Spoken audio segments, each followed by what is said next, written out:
오늘 주신 말씀 가지고 우리 하나님이 사사 온니엘을 세우다라는 제목으로 은혜 주실 때 풍성한 은혜가 되실 수 있길 바랍니다.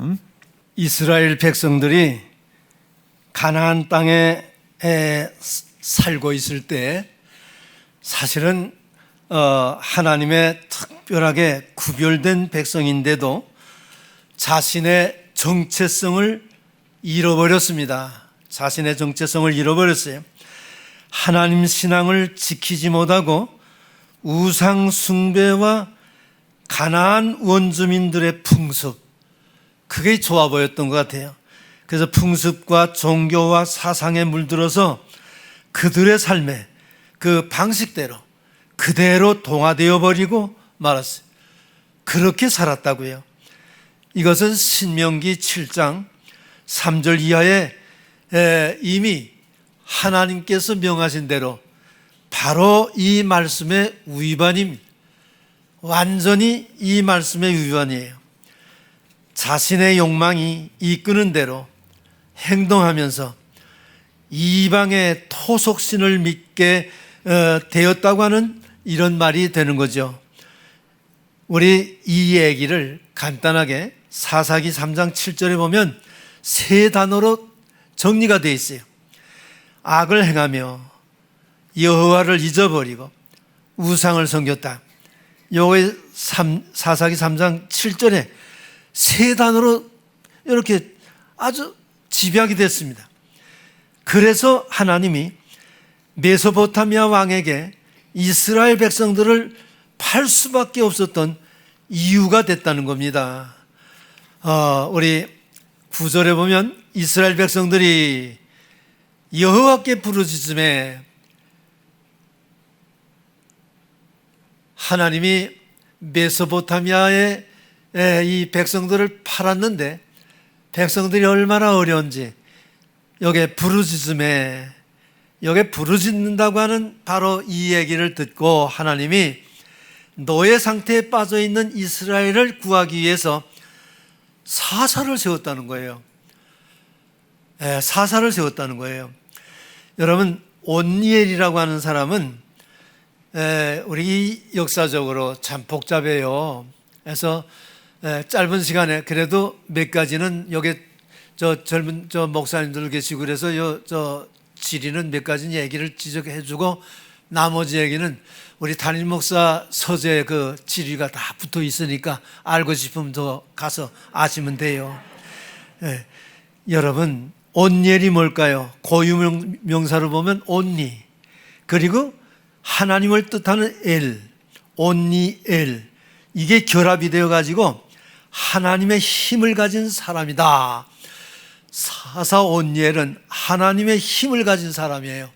그래서 하나님이 특별히 온니엘을 뽑았다는 게, 벌써 제가 온니엘에 대한 얘기를 하게 되면 여러분, 온니엘은 이 갈렙의 딸 악사와 결혼할 때 일어나는 그 믿음의 사람이라고 하는 얘기가 벌써 나와 있죠.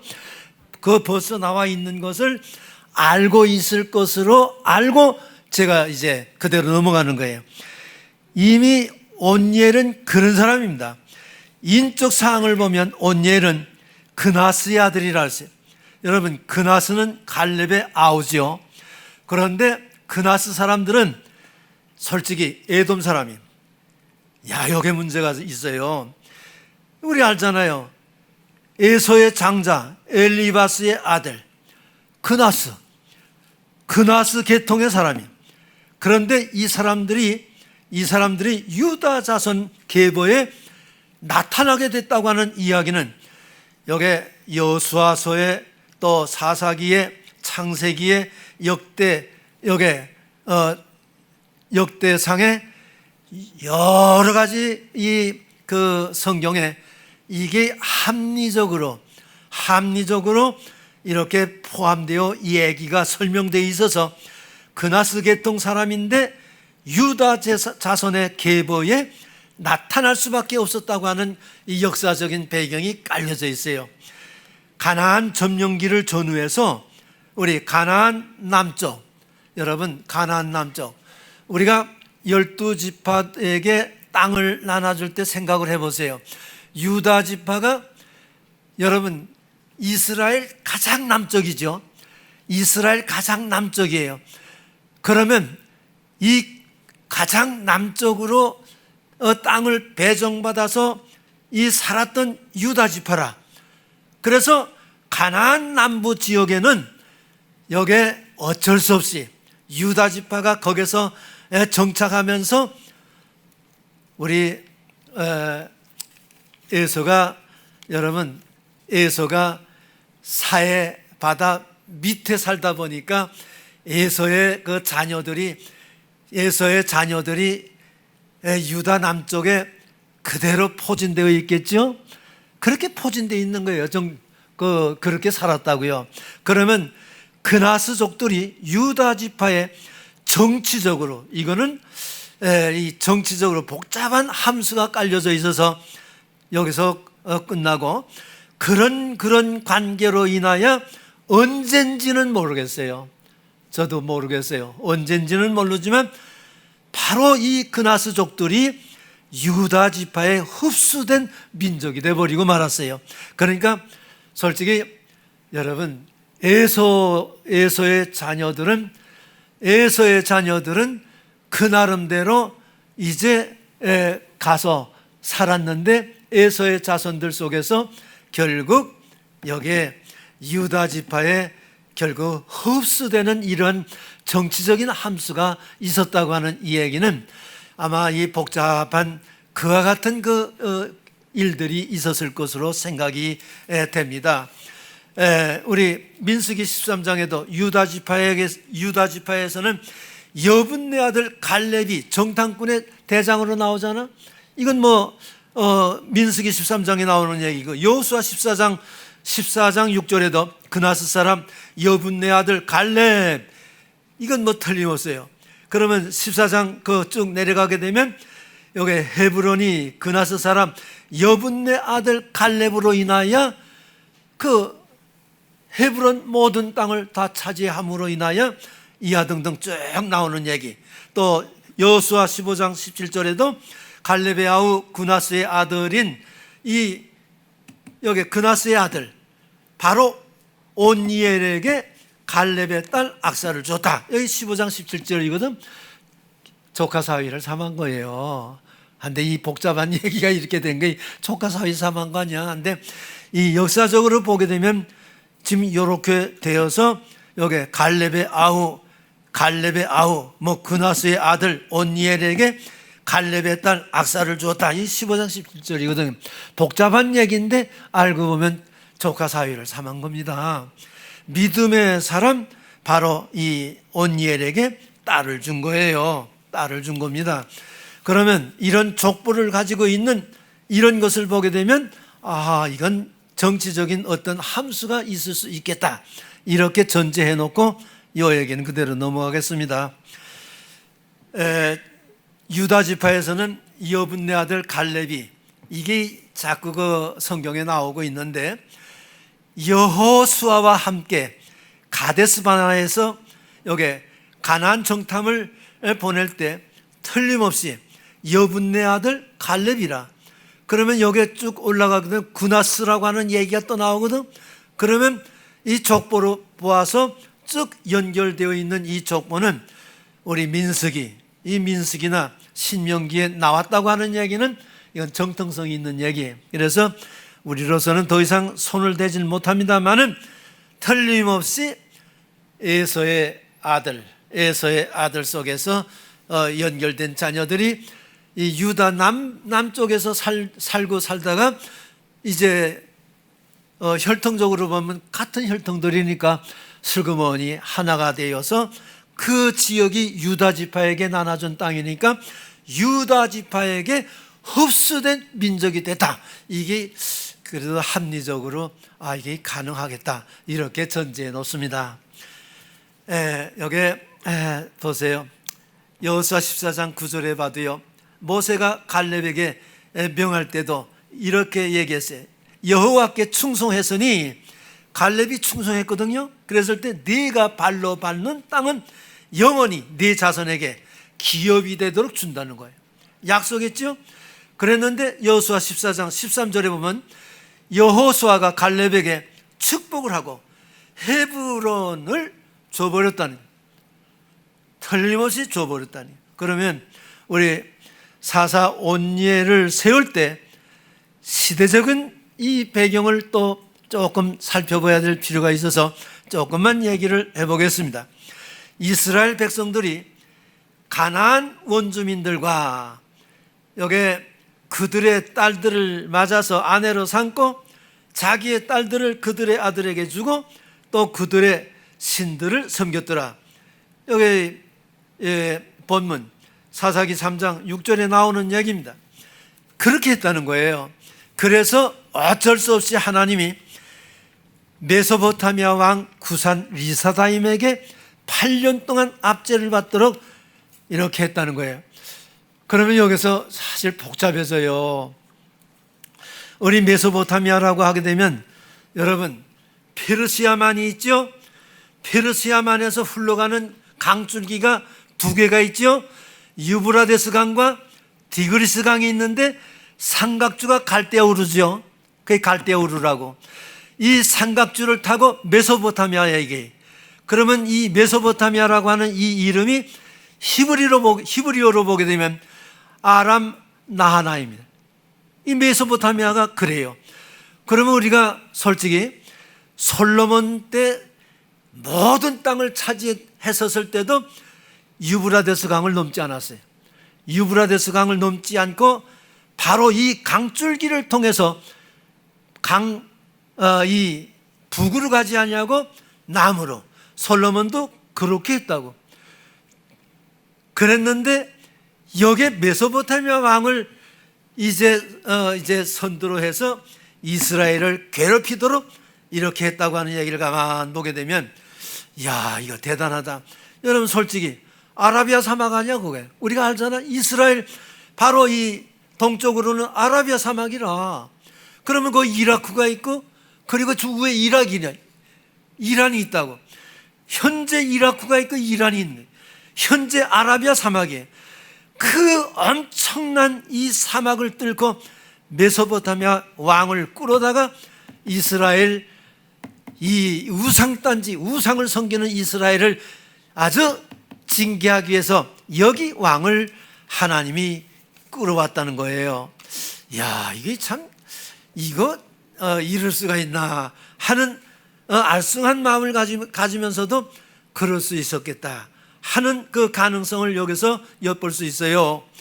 하나님은 사사 온니엘, 바로 이 온니엘을 그때 세웠다는 거예요. 그때 온니엘을 세웠는데 우리 9절에 보면 이스라엘 백성들이 부르짖음에, 여기에 부르짖는다고 하는 이 음성 하나 가지고 하나님은 자기 백성을 구원하기 위해서 이렇게 갈렙의 아우 그나스의 아들 온니엘을 세웠다. 이 복잡한 이 이야기가 나오지만 따지고 보면 하나님은 여기에 온니엘이라고 하는 믿음의 사람을 세운 거예요. 사사로. 믿음이 없으면 하나님 앞에 소용없어요. 믿음이 있어야 돼요. 믿음이 있어야만이 쓰임을 받는 거죠. 하나님이 온니엘을 세워서 백성들을 구원하신 것은 하나님이 세운 구원자의 여기에 구원의 언약이 얼마나 신실한가에 대한 이 확신을 우리에게 보여주는가 하고, 여기 지금 쭉 앞으로 넘어가서 보게 되면 여러분, 하나님이 다윗에게 약속할 때도, 하나님이 약속할 때도 아주 엄청난 약속을 하셨는데 그 약속을 잊어버리지 아니하시고 그대로 하나님이 실천하셨다고 하는 뜻이에요. 하나님이 옛날에 약속했는데 잊어버리지 아니하시고 지금 기억하시고 그대로 실천해 주셨다는 거예요. 얼마나 하나님이 신실하신 거예요. 하나님은 이렇게 신실하신 분이에요. 하나님이 세우신 사사는 이스라엘 나라에 왕이 없어요. 여러분, 왕이 없었다고 하는 것은 자기 생각대로, 자기 좋은 대로, 자기 나름대로 그것을 조금 다 하는 거예요. 백성들의 잘못을, 그렇게 잘못된 짓거리를 하고 있는 백성들의 그 잘못을 재판할 수 있는 이런 사람을 세웠는데 이게 믿음이 없는 사람은 안 되죠. 그래서 온니엘과 같은 믿음의 사람을 세워서 백성들의 잘못을 이제 말씀을 따라서 잘 판단을 하고, 때로는 군사적인, 때로는 적이 일어나면 아주 앞장서서 싸우는 군사적인 지도자의 역할까지 감당할 수 있는 이런 용사를, 싸움도 잘하고 하나님의 말씀대로 순종하고 이렇게 신앙으로 살아가는 이런 사람을 등용해서 백성들에게 지도자로 삼았다고 하는 점입니다. 사실 사람은요, 연약해서 잘못할 수 있어요. 얼마든지 잘못할 수 있어요. 여기서 특이한 점이 하나가 있어요. 하나님은 여기 지금 이스라엘 백성들이 지금 하나님의 백성으로 특별히 뽑아 세운 백성들인데, 이 사람들이 자기의 정체성을 잊어버리고 자기 마음대로 사는 거예요. 자기 마음대로 이렇게 좋은 대로 이렇게 범죄하는 거예요. 그런데도 하나님은요, 참으시고 돌아올 때를 기다려서 참으시고 포기하지 아니하시고 마지막까지 기다렸다고 하는 얘기가, 나는 오늘 아침 일부 예배 담임 목사 설교 중간에 조금 들었습니다마는 너무 은혜를 받았어요. 그 말씀 속에 참으시고 기다리시고 포기하지 아니하시고 기다렸었던 하나님의 그 자비와 은혜가 생각이 나는 거예요. 이 사람들 왕이 없는 시대에 자기가 왕이야다, 자기 잘난 맛에 사는 거예요. 이것들 다 하나님의 특별히 선별된 백성인데요, 하나님의 백성으로서의 정체성도 다 잊어버리고 지금 우상 섬기는 이 원주민과 말이야 짝짝이가 되어서 이 짓거리를 하고 있는데도 하나님이요, 계속 범죄하고 있어도 포기하지 않고 끝까지 기다리셨다고 하는 점이에요.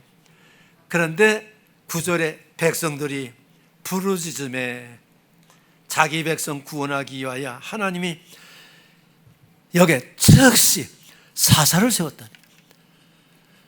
근데 우리 구약 성경에는요, 참 오해하기 쉬운 얘기가 많이 나와요. 근데 담임 목사님 오늘도 또 설명하지 않았어요? 잘못한 놈들이 아이고 잘못했어요 하고 하면 또 하나님이 벨이 없으신 것 같아요. 그래, 사사를 또 세워서 구원해 주시는 거예요. 또 이거 악용하면 이거 백성들이 이거 직살나는데, 하나님이 그렇게 하신 거예요. 그런데 여기 인간은 무지해서요, 사사의 말을 듣지 않아도 2절 여기서 사사의 말을 듣지 않고 계속 패역한 짓거리를 했다는 거예요. 여기 사사기 2장 19절 아니야? 하나님 목전이라고 하는 것은요, 여러분 여기 지금 그 목전에 대한 설명이 많이 있어요. 한데 어떤 구절을 보니까 하나님 눈 안에 그런 구절이 하나 있더라고요. 하나님 눈 안에, 하나님은 모든 것을 보고 계신다는 거예요. 아무것도 없는 것 같아도요, 하나님은 모든 것을 보고 계신다는 거예요. 하나님은 모든 행위를 알고 계신다고 하는 바로 이런 의미가 이 말씀 속에 담겨져 있는 거예요. 그래서 하나님 앞에서는요, 숨길 길이 없다는 거예요. 숨길 길이 없다는 거예요. 그래서 다 내놓아야 되는 거예요. 내놓지 않으면 큰일 나는 거예요. 아니 여러분, 다윗이요, 대단한 사람 아니에요? 나단 선지자가 와서 야 했을 때요, 무릎을 탁 꿇었어요. 그랬는데 다윗이요, 철저하게 회개하는 모습을 보고 너 죽지는 않는다. 얼마나 감사한 거예요. 죽이려고 그랬어요. 그랬는데 무릎을 꿇고 잘못했습니다 하고 회개할 때 용서해 주셨더라고요. 참 하나님은 이러신 분이에요. 여러분, 체면 없어요. 그저 잘못된 거 있으면 하나님 나 이렇게 했어요, 잘못했어요, 솔직히 다 까놓으면 하나님이 다 용서해 주실 줄로 믿습니다. 여기요, 그러므로 우리는 언제나 하나님 앞에 있다고 하는 것 잊어버리지 마시기를 바랍니다.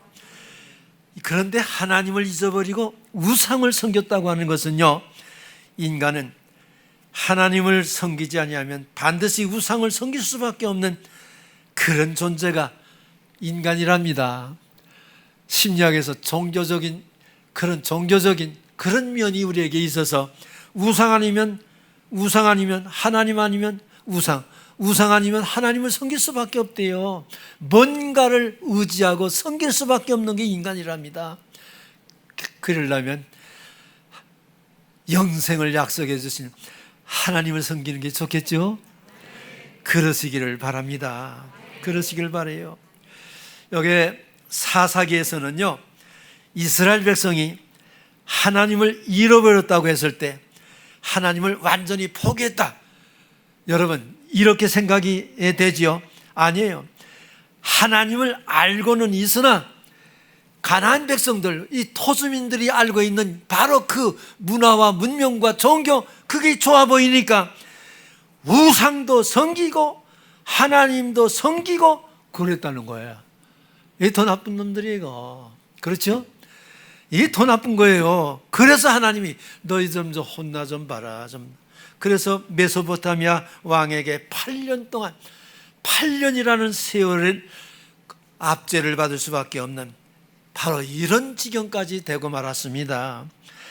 하나님의 불순종, 하나님의 말씀에 불순종했던 자신들의 죄책임, 자신들이 저지른 값을 받는 거예요. 이게 참 알고 보면 자기가 저지른 죄에 대한 대가를 자기가 받는 겁니다. 이거는요, 우리 성경 특별히 여호수아 24장 20절은 읽을게요. 만일 너희가 여호와를 버리고 이방신을 섬기면 너희에게 복을 내리신 후에라도 하나님이 돌이켜서 너희에게 화를 내리시고 너희를 멸하시리라. 이게 여호수아 24장 20절입니다. 나는 이 얘기가 두려운 거예요. 복을 내려주셨는데도요, 내가 잘못하면 즉시 거둬들여. 그리고 여기 지금 화를 내리신다네. 너희를 더 깨닫지 못하고 너 자꾸 그러면 여기 멸해버리신다는 거예요. 얼마나 무서워요. 그런데 나는 그 무서운 부모 죽일 것 같아도 그렇지 않잖아요. 그 속에 알지 못하는 깊은 사랑이 담겨 있어서 죽일 것 같은데 죽이지 않잖아요. 그런 깊은 내막이 이 속에 담겨져 있더라고. 이 말씀 속에는 백성들이 징계를 자초한 겁니다. 지금 이거 징계를 자초한 거예요. 저는 이 말씀을 이게 너무 자초한 건데 이 잘못됐어요. 너무 잘못된 거예요. 이거요. 이방에 판 것은요, 하나님의 사랑의 징계였습니다. 알고 보니까 회개하고 돌아오기를 간곡하게 바라시고 있었다고 하는 그 증거가 이 말씀 속에 담겨져 있는 거예요. 어려움을 당할 때 원망보다는 이유를 알아내라는 거예요. 잘못된 것을 발견하라는 거예요. 이것은 하나님을 더욱 잘 섬기게 하려는 하나님의 깊은 마음이 이 속에 담겨져 있더라고요. 하나님은 우리를 사랑했기에 징계를 통해서라도 우리를 함께 살기를 원하시고 구원받기를 원하시는 그 아버지의 마음을 우리가 여기서 깨달아야 된다고 하는 너무 귀한 교훈이 이 말씀 속에 담겨져 있더라고요. 8절에 보면 여호와께서 이스라엘에게 진노하사 메소포타미아 왕에게 파셨으므로 이스라엘 자손이 그 산 리사다임에게 8년을 섬겼다는 거예요. 내 책임입니다. 백성들의 책임이에요. 우상숭배에 빠진 이스라엘을 향하여 하나님의 진노가 얼마나 속상하면 이렇게 여기 저 리사다임이라고 하는 사람은요, 찾아보면 이 사람이 아주 악명 높은 왕이랍니다. 아주 참 악명 높은 왕이래요. 바로 이런 사람에게 이스라엘을 맡긴 거예요. 좀 혼내주는 겁니다. 아주 이 못된 왕에게 맡긴 거예요. 혼내주는 거예요. 고통과 어려움 속에서 다시 우리가 잘못됐구나, 하나님께 돌아가는 길만이 사는 길이구나 하고, 9절에 보면 하나님께 부르짖으며 하나님께 부르짖게 하도록 하는 하나의 징계였습니다. 야, 참 그거 보면은 우리가 그동안 얼마나 어리석어서 어려움이 있으면 원망하고 하나님 원망하고 그럴 때 얼마나 많았어요. 우리가 신앙이 없어서 그만 그렇게 잘못됐는데도 하나님 버리지 않고 마지막까지 기다리시고 깨닫게 해주시는 이 은혜를 생각해 보면 고맙고 감사한 것밖에 없는 거죠. 너무 고맙고 감사한 것밖에 없어요.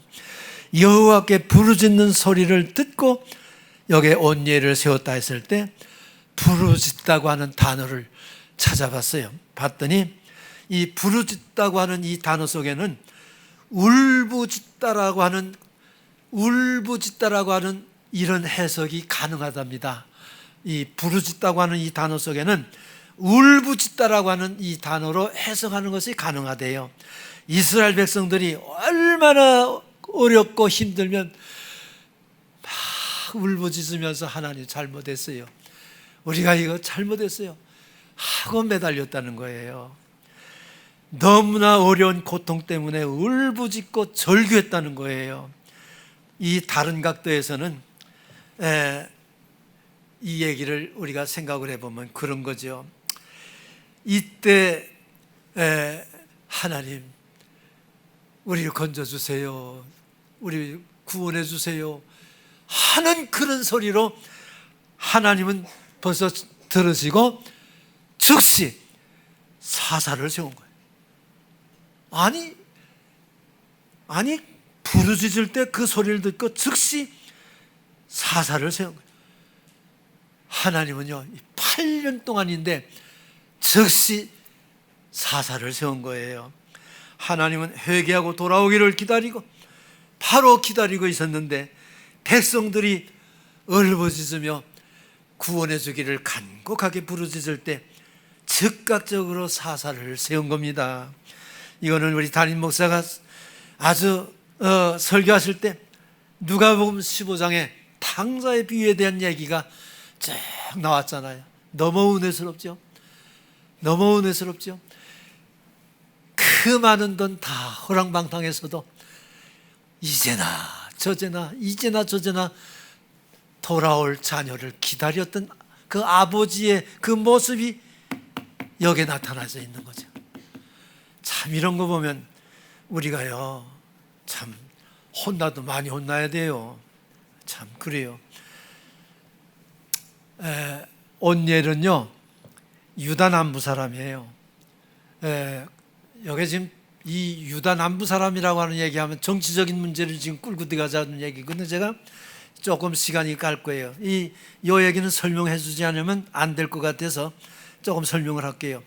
그나스족의 후손이라고 그랬거든. 그러면 이 사람들이 이스라엘 유다 지파에 흡수되어 유다 지파가 된 겁니다. 그러면 에서의 아들 속에서 그나스족에 속한 이 사람들은 에서의 자녀지만 즉 유다 지파에 흡수되고 말았어요. 여러분 유다 지파에 흡수됐습니다. 그런데 저는 유다 지파에 속한 자로 살아왔지만 하나님의 일이라고 하는 것은 나는 여기서 좋은 교훈 하나를 배웠어요. 하나님의 일이라고 하는 것은 가문이 아니더라고요. 하나님을 향한 믿음과 말씀의 순종과 그리고 하나님께 대한 헌신과 충성, 바로 이거더라고. 비록 그가 에서족에 속했던 사람이라 할지라도 유다족에 흡수되어서 함께 살아가면서 이들이 정말 뜨겁게 하나님을 향한 믿음과 순종과 헌신과 충성으로 살아갈 때 하나님이 온니엘을 딱 불러서 사사로 세웠다. 온니엘 사실은요, 사사로 세우면 안 될 사람이에요. 그렇죠? 에돔족이니까. 이거 이방족이잖아. 에소의 자녀잖아. 이거 세우면 안 돼요. 그런데 돌아왔어요. 잘못된 자리에서 돌아와서 흡수되어서 여기서 함께 더불어 신앙생활하면서 이렇게 믿음과 순종과 헌신과 충성의 면모를 봤을 때 하나님은 온니엘을 사사로 세운 겁니다. 그래서 하나님의 일을 시킨 거예요. 우리 하나님의 일은요, 바로 이렇게 믿음을 가진 사람, 또 말씀에 순종하고 헌신하고 충성하는 사람만이 이게 하나님의 일을 할 수 있는 사람입니다. 바로 이런 사람들이 되어서 마지막 우리 22년도 마지막을 잘 정리하시기를 축원합니다. 사사의 역할은 하나님의 구원 사역에 동참하는 거죠. 어떤 면에서는 하나님이 맡긴 거예요. 바로 이 맡긴 일을 이 온니엘이 얼마나 잘 감당했는지 몰라요. 많은 일을 했어요. 이 온니엘이 사사가 되어서 싸울 때 우리 10절에 보면 하나님의 신이 임했어요. 성령이 임한 거예요. 하나님이 그 산 리사다임을 온니엘에게 붙여서 아주 완전히 항복했어요. 이 하나님이 이기게 하심으로 이기게 했다는 거예요. 모든 전쟁은 하나님께 속한 거예요. 하나님이 이기게 하심으로 이기게, 사람이 이기게 하는 거예요. 뭐 재주가 있어서 힘이 있어서 이기는 거 아니에요. 하나님이 이기게 하시니 이기는 거예요. 다윗이 골리앗을 이길 때도, 여러분, 다윗은요 청소년이야. 17살밖에 안 되는 청소년이지만서도 골리앗을 이길 수 있었던 것은 하나님이 이기게 하심으로 이긴 거예요. 오늘 우리들에게 이기게 하심으로, 하나님이 함께 하심으로 이기게 하시는 바로 이와 같은 기적의 역사가 우리 세연에 일어날 줄로 믿습니다. 지금까지 그런 교회야. 그렇게 살아왔어요. 그런 교회, 그렇게 될 줄로 믿습니다. 쭉 넘어가요. 안 되니까 미안합니다. 하나님의 백성은요, 하나님의 백성은 하나님의 말씀에 순종할 때 힘이 있어요. 하나님의 백성은 하나님과 함께 할 때 의미가 있어요. 그런데 하나님의 백성이 하나님을 저버리고 우상을 섬긴다고 하는 것은, 이거는 내가 포기하는 거예요. 내가 진노를 자초하는 거예요. 그렇다고 낙심할 거 없어요. 내가 잘못해서 이렇게 진노를 자초했다 할지라도 깨닫고 돌아오기만 하면, 나는 이 말씀을 담임 목사에게 나도 은혜를 받은 거예요. 깨닫고 돌아오기만 하면 사는 거예요. 바로 말씀에 불순종하고 우상을 섬겼다 할지라도 아, 이거 잘못됐구나 하고 회개하고 하나님 앞으로 돌아오게 되면, 다시 원점으로 돌아오게 되면 하나님의 백성으로 살 수 있도록 회복해 주시는 거예요. 원점으로 회복해 주시는 거예요. 나는 이걸 믿는 거예요. 이 말씀을 여기서 믿는 겁니다.